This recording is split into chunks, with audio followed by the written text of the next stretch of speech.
വൈകിരിയുടെ ചിന്താപ്രഭാതത്തിലേക്ക് ഏവർക്കും സ്വാഗതം.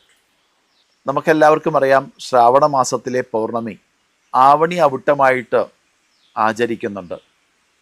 ഈ ആവണി അവിട്ടത്തിൻ്റെ പ്രത്യേകത ഭാരതമെമ്പാടും ബ്രാഹ്മണ സമൂഹത്തിൽ അല്ലെങ്കിൽ അറിവ് നേടുന്ന എല്ലാവരും ഈ വേദത്തെ സംരക്ഷിക്കാൻ വീണ്ടും തൻ്റെ ഉപനയന കർമ്മത്തെ സാക്ഷ്യപ്പെടുത്തിക്കൊണ്ട് അത് ഉപനയന ചടങ്ങോടുകൂടി ഗായത്രി ജപത്തോടുകൂടി ഏറ്റെടുത്ത് തർപ്പണാദികൾ ചെയ്തുകൊണ്ട് ഋഷിപ്രോക്തവും പിതൃപ്രോക്തവുമായ തർപ്പണങ്ങൾ ചെയ്തുകൊണ്ട് ആ ഉപാകർമ്മം ആവണി ഔട്ടം ദിവസം നടക്കുന്നുണ്ട്.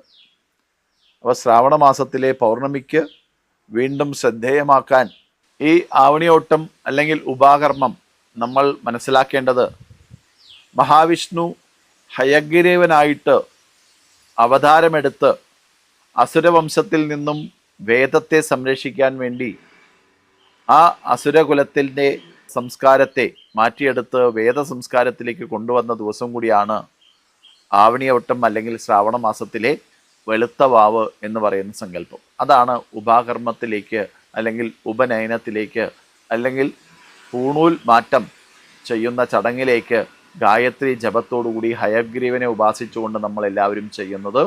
ഏവർക്കും നമസ്കാരം.